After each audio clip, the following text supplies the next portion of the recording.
Holding space is about showing up authentically and creating safety in the moments that matter most.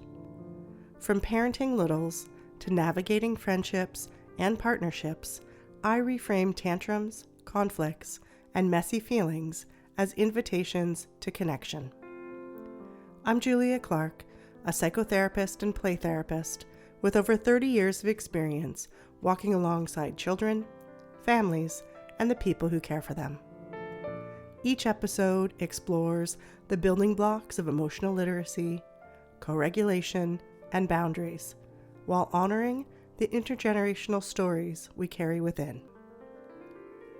Blending science with lived wisdom, I believe growth is playful, healing is possible, and we are all learning together.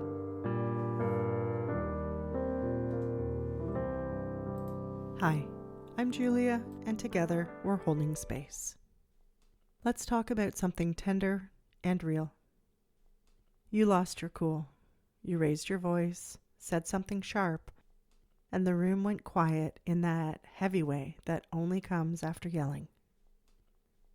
Maybe it was your partner, your child, a student, or someone you love.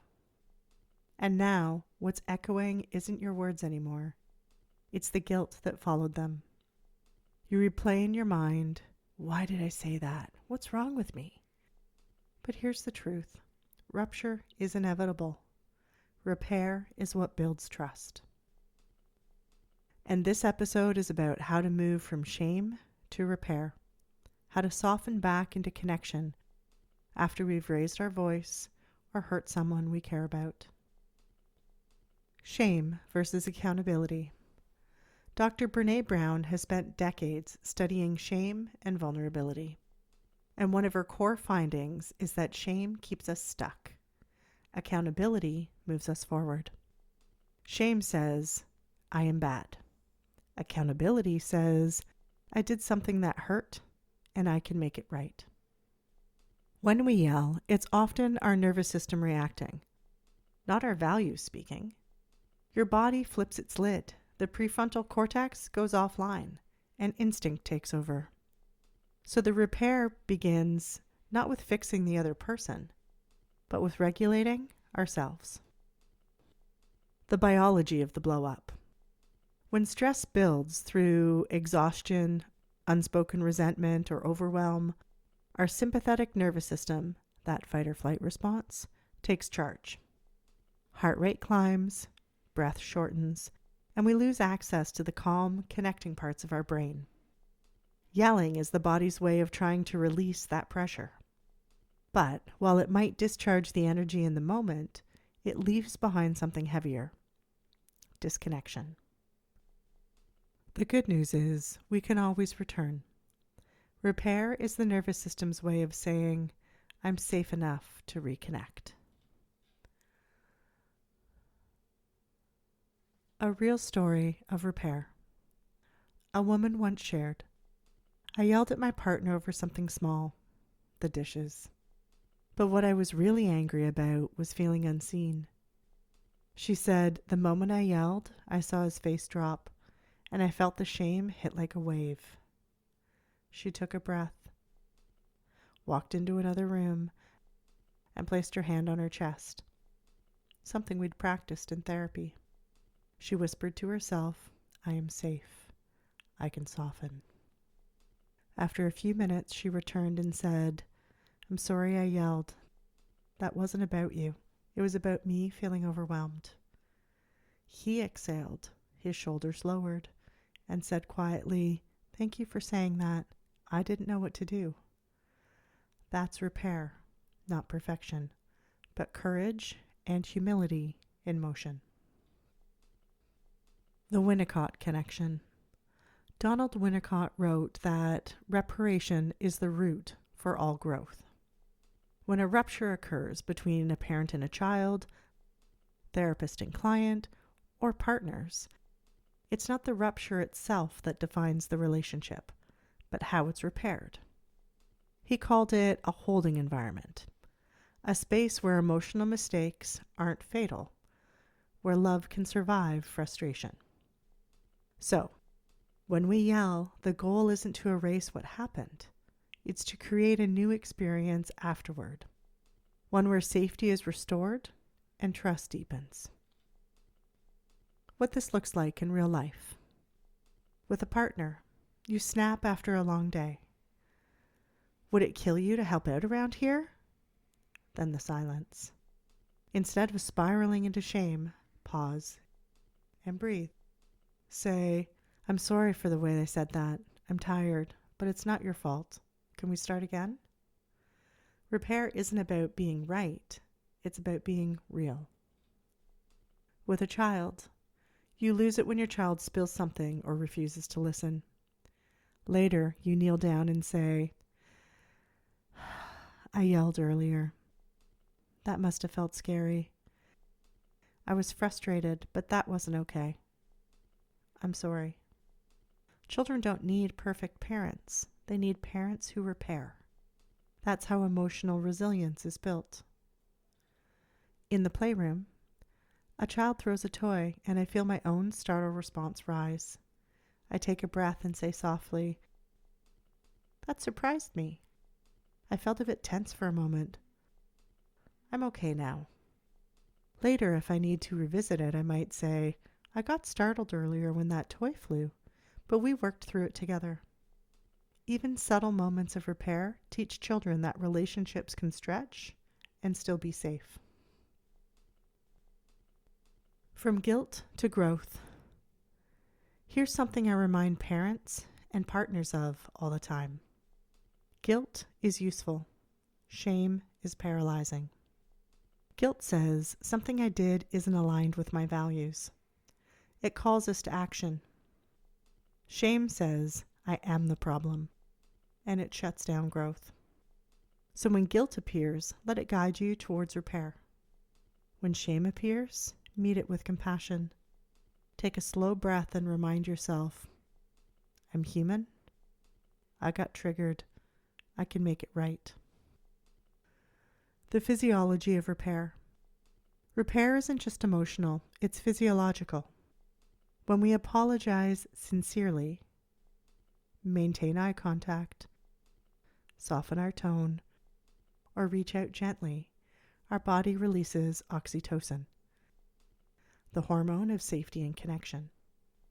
Heart rate slows, muscles release, and both nervous systems begin to co-regulate again. That's why it's never too late to repair. Even delayed repair, hours, days, sometimes years later, still sends the message, I see what happened. I care enough to make it safe again. A simple framework for repair. 1. Pause. Step away if you need to. Regulate before you reconnect. 2. Own it. Name what happened without justification. I yelled. That must have felt harsh. 3. Acknowledge impact. I can see that scared or hurt you. 4. Offer repair. I'm sorry. I'm working on staying calm even when I'm overwhelmed. 5. Reconnect. A soft hand, a shared laugh, a quiet, we're okay. Repair doesn't need a speech. It needs sincerity. I recently had a conversation with my own father about a rupture that happened when I was a child. Initially, he was worried about bringing this topic to the surface. He didn't know how sharing something that had happened over 30 years ago could impact or change our relationship. He trusted the process, and I shared how I felt in the situation. Even though he didn't remember everything that had happened, he acknowledged that he trusted my version of things. He shared that he'd wished he had done better back then. He knew that he had said something that crossed a line, but he didn't know how to repair things. He wished he could have done it differently. That one sentence, it changed everything. It's never too late to repair, because the body remembers rupture. but it also remembers when love returns. For therapists and caregivers, in clinical or caregiving spaces, repair is sacred. Even small ruptures, being late, missing a cue, misunderstanding, offer opportunities to model authenticity and humility. Winnicott called this good enough relating. We don't need to prevent every rupture. We need to show that connection can survive imperfection. That truth is what helps our clients, children, and partners learn emotional safety. Not the absence of mistakes, but the presence of repair. Take a deep breath with me. Inhale. Exhale. Think of a recent moment where you raised your voice, shut down, or said something you regret. Can you picture the other person's face, the moment connection broke? Now imagine going back, not to relive the guilt, but to offer repair. You take a breath, soften your voice, and say, "I'm sorry. I care about you, and I want us to feel safe again." That's the nervous system returning to ventral vagal safety, the state of connection and compassion. Rupture doesn't define the relationship. Repair does. Brené Brown reminds us that vulnerability is the birthplace of connection. Winnicott reminds us that repair is the soil where trust grows back stronger. Every apology, every deep breath, every moment of return rewires our nervous system to believe I can lose connection and still find my way home. So the next time you catch yourself yelling, remember, you're not failing, you're being invited into repair. This is part of our Holding Space series, where we learn to meet imperfection with compassion and turn rupture into relationship. Thank you for being here and for holding space with me. If the content of this podcast really resonated with you and you'd like to go even deeper, I'd love to invite you to step into this work more fully. Beyond the podcast, there are many ways that we can connect. Individual therapy for your child, parent coaching or support for yourself, and deeper IM sessions that explore intergenerational patterns.